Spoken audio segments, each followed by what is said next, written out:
Welcome back sa inyong lahat mga karepa. At in today's video nga pala, tuturuan ko kayo paano mag-calculate or yung computation, yung basic computation, paano tayo karoon ng reference kung ang nabili nyong carb is second hand at hindi alam kung ano yung standard na main jet dito.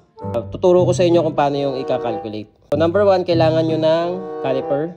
At sukatin nyo tong likuran na butas ng karburador. Any carburetor pala, pasok to. Pasok yung method na to, yung mat na to, or kung anong gusto nyong tawag dito mga karepa.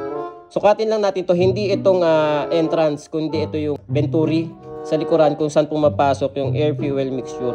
Ito yung susukatin natin. Dito rin sinusukat para nalalaman natin kung gaano kalaki yung karburador natin.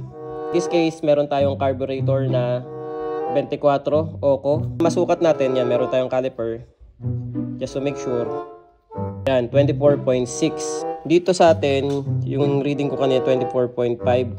Tapos ilalagay nyo rito sa nakuha na natin yung base size nung carburetor na kailangan nating alamin kung ano yung pinaka standard. I-multiply lang natin ito sa multiply natin 24.5 or 24.6. Bahala na kayo dito sa number na to. I-round up nyo na lang. Pwedeng na 25. Multiply by 5 times 0.95. Dito natin malalaman yung main jet. Para hindi tayo maligaw, it's either kung mas maliit ang kinakailangan nating main jet, doon tayo mag-i-start. Kung kinakailangan natin na mas malaking main jet, i-aakyat natin. Lakuha natin 24.5 or 24.6, lagyan natin 24.6. 0.6 times 5 itong 0.95. Yan. Times 0.95.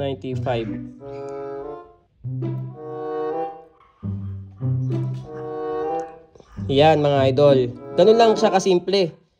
116 na main jet or pagka ni-round up natin yung 0.85 na yan, pwede na siyang 117. So, ang equals nito, yan, 116.85 or round up sa pinaka highest number, kaya maglalabas ang 117.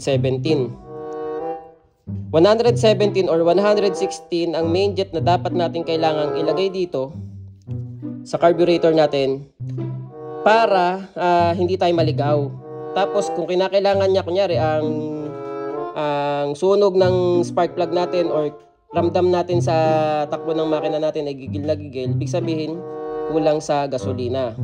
Pagka sobra naman at humahagok at parang feeling ninyo hindi niya kayang sunugin yung gasoline, ibig sabihin mas mataas. So depende yan. It varies from displacement ng bawat motor mga karepa. So ito lang, reference na natin to sa 24. Yan o, 24. Meron tayo rito Kane din na round slide. Nasukat ko na rin. Round slide 28.5. Same thing. Multiply natin sa 5 times 0.95. Tignan nyo mga idol magbabago ang number na yan. Dito 28.5 pero sabi sa factory 28 to. Pero pag sinukat natin tong butas na to, ito yung entrada, ito yung likuran, diyan natin sinusukat. Pag sinukat natin yan, ang lumalabas 28.5. Check natin.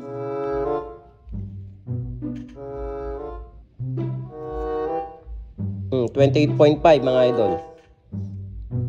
So, i-calculate natin yan. 28.5 times 5 times 0.95.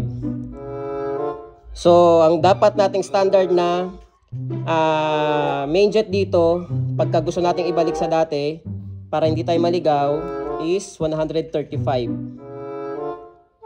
135.3. So, round up na lang natin yan sa lowest number, 0 na yan. So, yan. Dito naman, mga idol, mga karepa, since wala naman tayong 0.85, 116 na main jet, 0.85, wala tayong eksaktong ganitong klaseng main jet. So, ang kailangan natin, either pwede nating i-round up na lang na 116, i-0 na lang natin, or round up natin to the highest number, yung 8.